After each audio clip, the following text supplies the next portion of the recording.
네, 안녕하세요. 자, 지난 시간에 이어서 전기 파트 이제 계속 설명하도록 하겠습니다. 자, 이번 시간에는 이 저항에 대해서 설명을 하고 또 저항에 대한 계산 방법을 알려드리도록 하겠습니다. 자, 그러면 저항에 대해서 설명하기 전에 지난 시간에 했던 내용들을 꾸준하게 했는지 또 옴의 법칙에 대해서 살짝 이렇게 어, 복습을 하고 들어가도록 하겠습니다. 네, 옴의 법칙 여기 있네요. 그죠? 자, 잠깐 보도록 하겠습니다. 자, 옴의 법칙이라는 것은 V는 IR이라는 것을 옴의 법칙이라고 얘기합니다.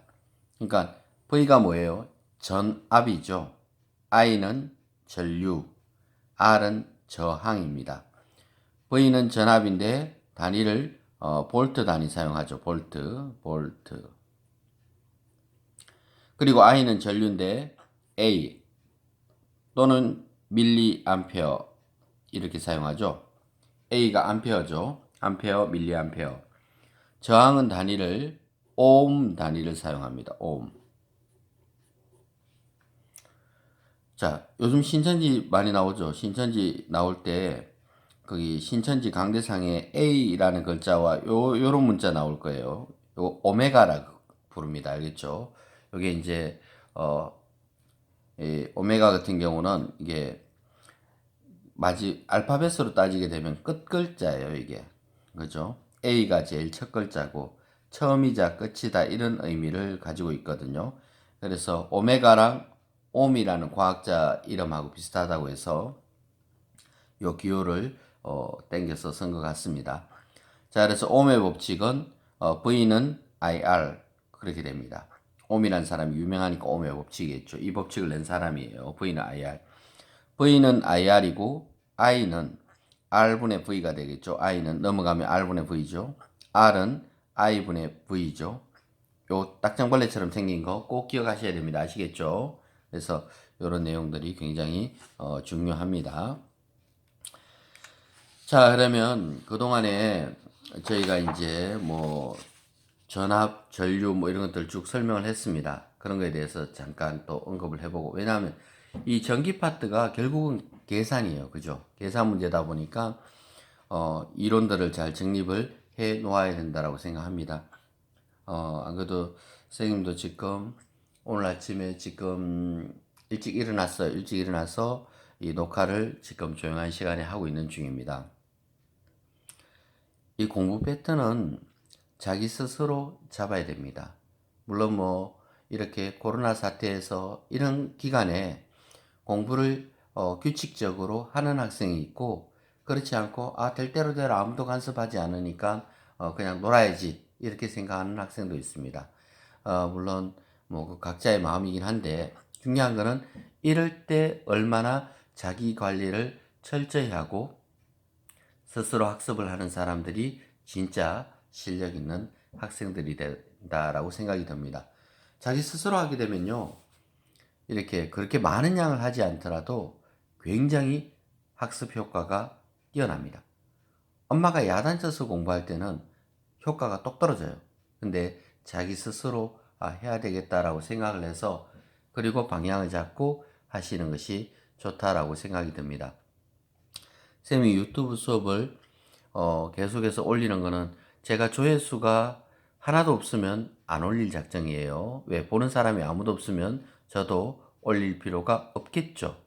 근데 지금 계속 올리고 있다는 얘기는 뭐겠습니까? 누군가는 조회를 계속 하기 때문에 올리고 있는 겁니다. 특히 고등학교 1학년 올라가는 학생들 같은 경우는 고등부라서 그런지 몰라도 지금 선생님이 올리자마자 바로바로 뭐 이렇게 공부하는 학생이 있습니다. 그래서 그쪽은 지금 속도가 뭐 무지 빨라졌어요. 선생님이 바쁘게 계속해서 올리고 있습니다. 왜냐하면 어떤 학생들이 지금 벌써 이렇게 열심히 공부를 하고 있기 때문에 열심히 공부하는 학생들에게는 또 제가 열심히 보조를 맞춰서 또 올려줘야 되잖아요. 그렇죠? 그래서 열심히 올려주고 있습니다. 중학교 2학년 여러분들도 조금 더 힘을 내시고 이렇게 자기 스스로 공부 시간을 체크해 봐 주시면 좋겠습니다. 자, 그러면 처음에 뭐를 배웠냐면 전류를 배웠어요. 전류. 물론 그 이전에 마찰전기도 배우고 검전기도 배우고 했습니다만 이 옴의 법칙에 필요한 것은 전류와 전압과 저항입니다. 그래서 오늘은 이 전류와 전압과 저항 이 세 가지에 대해서만 명확하게 하도록 하겠습니다. 전류는 I라고 표시한다 그랬습니다. 단위는 암페어 또 밀리암페어 사용하기로 했습니다. 계산할 때는 밀리암페어 사용하시면 곤란합니다. 잽싸게 무슨 단위로 바꿔야 돼요? 암페어 단위로 바꿔서 환산을 해야 된다라는 거 명심하시기 바라겠습니다. 자, 전류라는 것은 흐를 유자죠. 한자로 흐를 유자입니다. 흐름입니다. 어떤 전류가 흘러와요. 그럼 전류는 흘러가더라도 그 흐르는 양이 줄어들지 않습니다. 그래서 이 저항, 저항이 있는데 이 저항에 4만페어가 흐르고 있었으면 이 저항도 똑같이 4만페어가 흐르고 이 저항에도 똑같이 4만페어가 흐르게 됩니다. 이걸 우리는 전하량 보존의 법칙이라고 얘기를 하게 됩니다. 전하량 보존의 법칙. 이게 직렬 연결이죠. 그래서 직렬 연결에서는 전류가 전체 전류나 각각의 흐르는 전류나 다 똑같습니다. 만약에 병렬 연결을 하는 경우는 이렇게 갈라지죠. 그러면 여기에 흐르는 전류와 이 두 곳에 흐르는 전류의 관계는 I는 I1 플러스 I2가 되는 거 맞죠? 왜냐하면 이 지점을 봤을 때 흘러 들어온 전류가 양쪽으로 갈라졌습니다. 그러면 흘러 들어온 전류량과 나간 전류량에 똑같기 때문에 이 두 전류를 합하면 나간 전류량이잖아요. 그죠? 그래서 똑같습니다. 만약에 흘러 들어온 전류가 4A입니다. 위쪽으로 1A 걸렸으면 당연히 아래쪽으로는 몇 A 걸렸을까요? 4 1이니까 3A가 흘렀겠죠. 이것도 똑같이 무슨 법칙? 전하량 보존의 법칙이라고 얘기했습니다. 이게 전류입니다. 그죠? 그리고 전류 파트에서는 전류계를 연결할 때 직렬로 연결한다 그랬습니다. 그리고 저항이나 전구 이런 것들이 없이 혼자 건전지에다가 직접 연결하시면 안 된다 그랬죠. 왜? 너무 많은 전류가 흘러서 전류계가 빙빙빙 돈다라고 얘기했습니다. 그죠? 이어가시죠. 자, 그 다음에 선생님이 전압 파트 또다시 정리하도록 하겠습니다. 전압은 V라고 표시하겠습니다. 단위도 똑같이 V라고 쓰고 볼트라고 읽습니다. 그리고 나서 전압이라는 것은 이 전류가 흐를 수 있도록 해주는 능력이라 그랬죠. 그리고 일반적인 건전지가 있으면 이 건전지는 한 개 몇 볼트다? 1.5볼트. 플러스 극은 긴 짝대기, 마이너스 쪽은 짧은 짝대기 굵게 표시하기로 되어 있습니다. 그죠? 그리고 전류는 플러스 극에서 나와서 마이너스 극으로 흘러갑니다.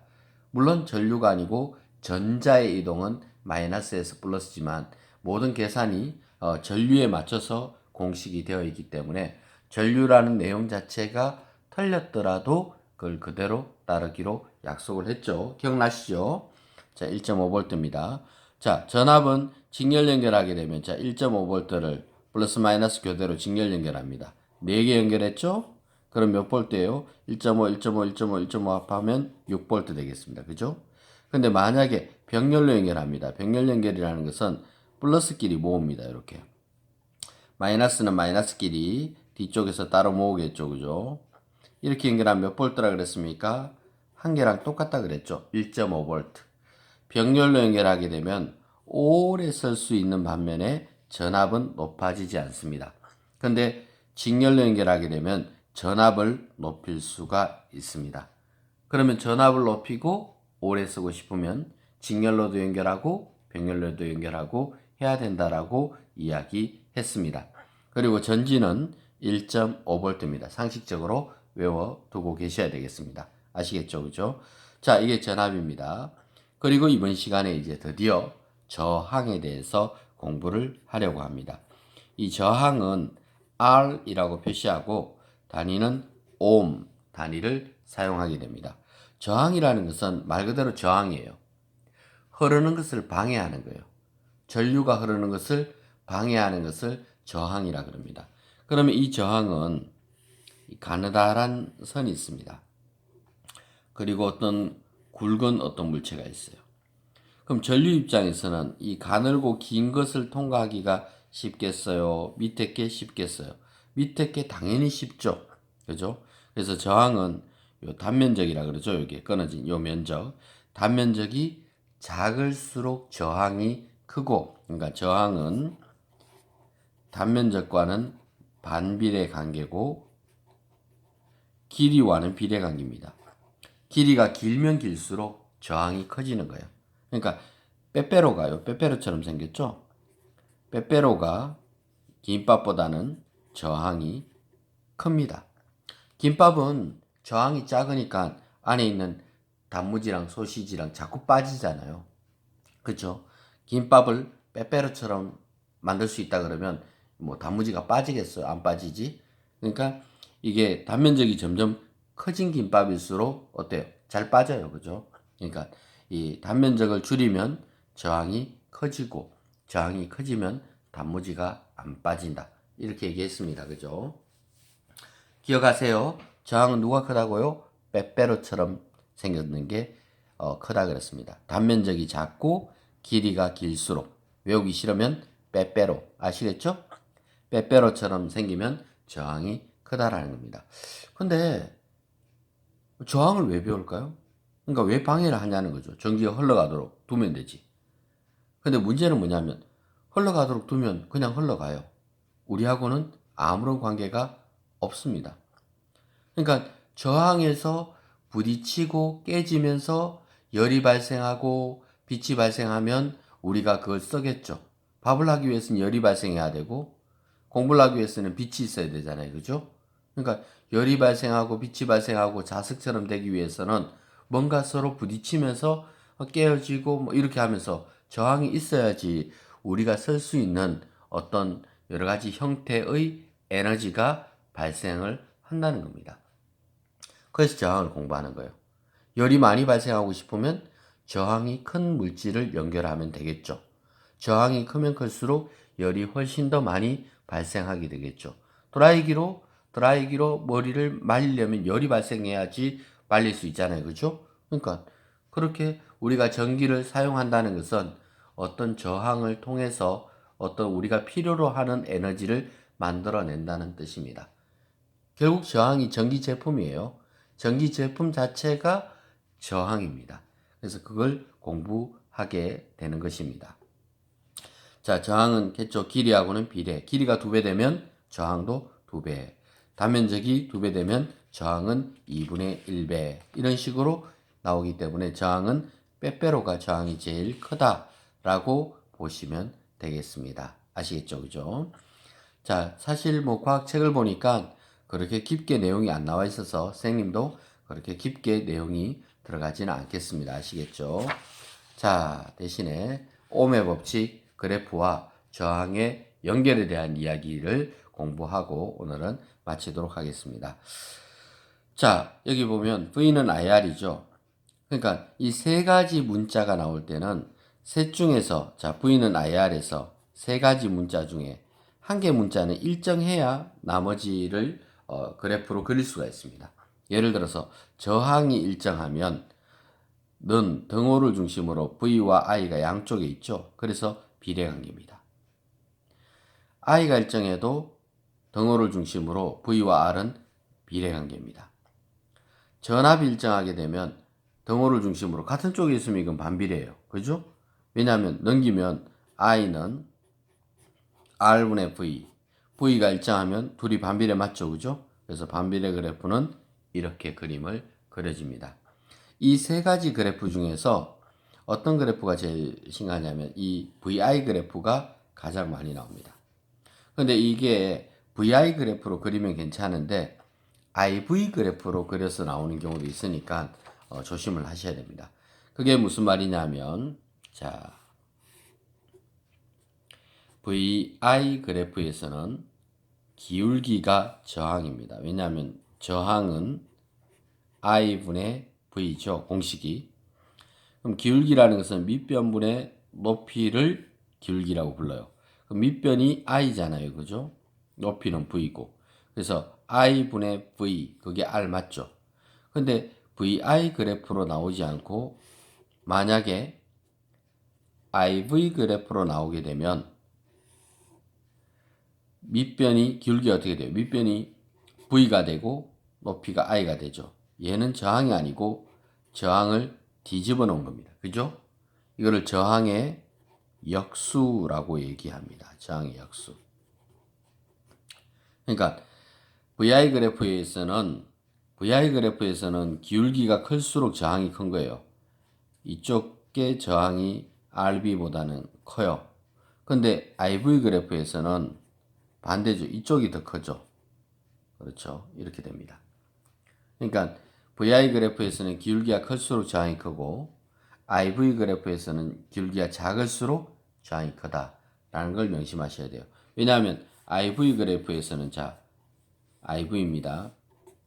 원래 저항이라는 자체가 I분의 V잖아요. I 값이 같을 때 V를 비교하면 되죠. 만약 이렇게 되어 있으면 I 값이 같을 때, I 값이 같죠?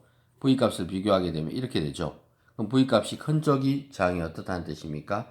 크다라는 뜻입니다. 그래서 얘가 저항이 더 크다라고 이야기할 수가 있습니다. 그래서 이 그래프 파트도 조금 조심하셔야 되고요. 그 다음에 이제 저항의 연결 계산하는 거 하도록 하겠습니다. 자, 그 부분하고 마치도록 하겠는데요. 이렇게 저항은 직렬 연결은 쉬워요. 더하면 돼요. 근데 병렬 연결 같은 경우는 역수라서 계산법이 굉장히 힘듭니다. 그러면 이런 공식이 왜 나오게 되는지를 정리해 보도록 하겠습니다. 자, 직렬 연결과 그리고 병렬 연결이 있습니다. 직렬 연결에서는 아까 전류가 같다라고 얘기했죠. 병렬 연결에서는 전압이 같습니다. 직렬 연결에서는 전압은 둘이 더한 값이에요. 병렬 연결에서는 전류가 아까 더한 값이었던 거 기억하죠? 전하량 보존의 법칙 할 때, 그죠? 자, 공식이 서로 엇갈려요. 그럼 이 저항 부분을 만들어 보도록 하겠습니다. 자, 이 저항은 V는 V1 더하기 V2입니다. 그러면 V 대신에 IR이라고 쓸 수 있죠. 그 다음에 V1 대신에 I1, R1 쓸 수 있고 I2, R2라고 쓸 수 있습니다.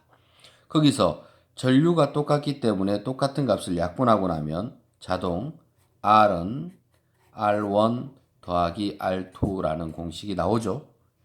자, 그 다음 병렬에서는 어때요? 병렬에서는 덧셈이 여기 있죠. 그러면 I는 I1 더하기 I2고 I 대신에 R분의 V라고 써야 되겠죠. 얘는 R1분의 V1 더하기 R2분의 V2가 됩니다. 병렬 연결에서는 전압이 같기 때문에 전압을 약분하겠죠. 그럼 역수가 된 상태에서 나옵니다. 이렇게 공식이 나오니까 복잡겠죠. 그죠? 자, 이쪽 공식은 쉬워요. 그죠? 근데 이쪽 공식은 굉장히 복잡습니다. 역수를 취해서 구하는 거니까 쉽지는 않겠죠. 그럼 예를 들어서 하나 풀어보도록 하겠습니다.